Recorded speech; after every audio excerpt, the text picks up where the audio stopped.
Assalamualaikum warahmatullahi wabarakatuh. Teman-teman sekalian, pada kesempatan kali ini kita akan melanjutkan pembahasan tentang mata kuliah Kapita Selekta BKI yang kebetulan pada kesempatan kali ini kita akan membahas tentang standarisasi dan kode etik konselor.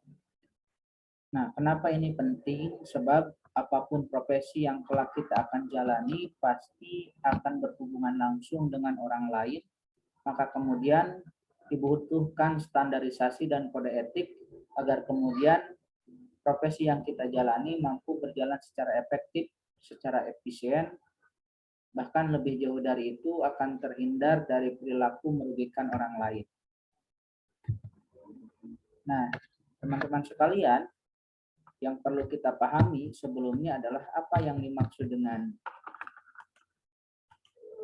profesi. Profesi berasal dari kata profes dalam bahasa Inggris yang dalam bahasa Yunani bermakna janji untuk memenuhi kewajiban melakukan suatu tugas khusus secara tetap dan permanen. Atau dalam bahasa istilahnya, pengertian istilahnya, profesi adalah bidang pekerjaan yang dilandasi pendidikan, keahlian, keterampilan, dan kejuruan. Artinya profesi adalah sebuah pekerjaan yang memang ditekankan untuk memiliki preferensi keilmuan dan pendidikan yang dipandang relevan dengan pekerjaan yang kita lakukan.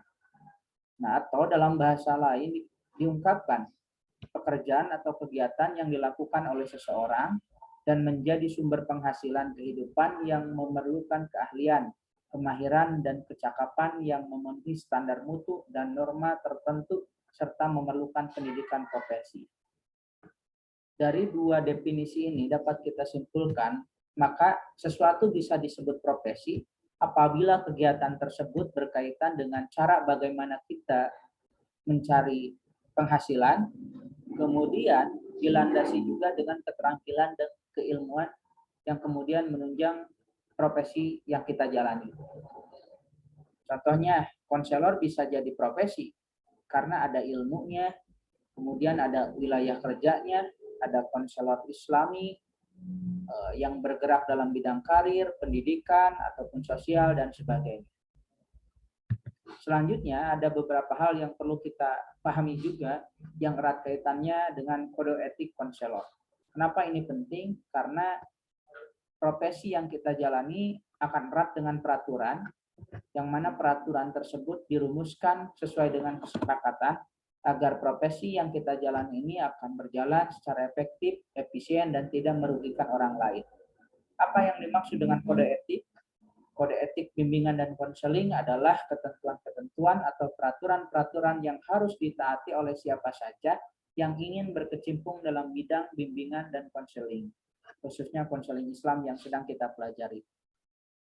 Dari apa yang telah dipaparkan tersebut dapat kita pahami bahwa kode etik itu adalah seperangkat aturan yang kemudian peraturan tersebut mengikat proses di mana kita berkegiatan menjalani profesi yang kemudian profesi tersebut harus berjalan sesuai dengan kaidah-kaidah dan ketentuan-ketentuan yang sudah dirumuskan. Selanjutnya, ada beberapa kualifikasi. Setiap profesi pasti ada kualifikasi yang kemudian harus dipenuhi oleh siapa saja yang menjalankannya. Termasuk profesi konselor, diantaranya ada kualifikasi nilai diri yang kemudian harus kita tanamkan.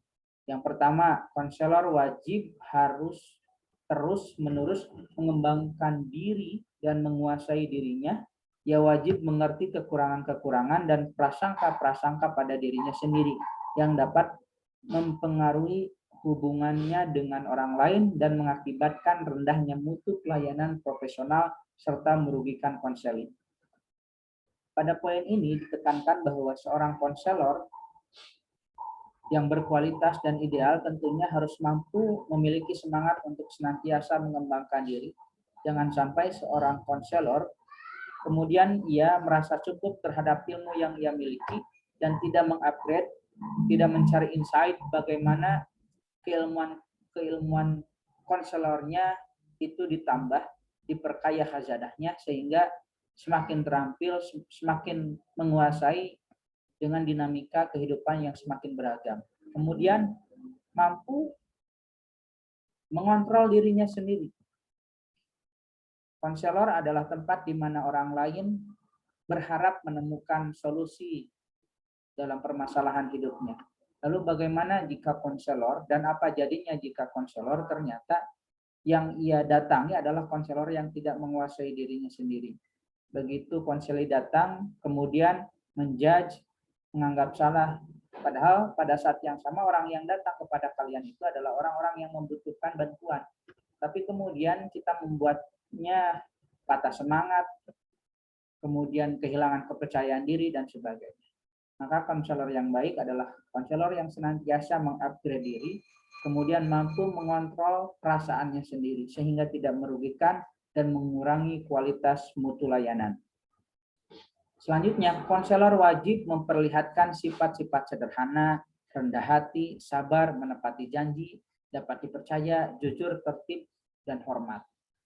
Itu adalah standar-standar nilai yang kemudian wajib kita amalkan, kita terapkan dalam profesi konselor.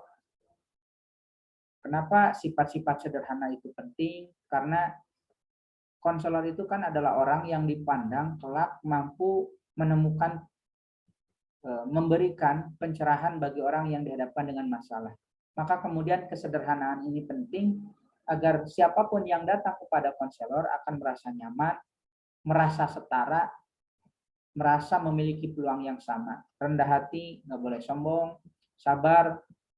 Tidak semua orang itu menyenangkan yang datang ke konselor. Maka kemudian tatkala kita dihadapkan dengan orang yang banyak masalah, kemudian bawel, kita dituntut untuk sabar, menepati janji, dan juga penting bagaimana profesionalitas kita akan ditentukan seberapa besar komitmen kita terhadap janji yang kita jalin dengan orang lain.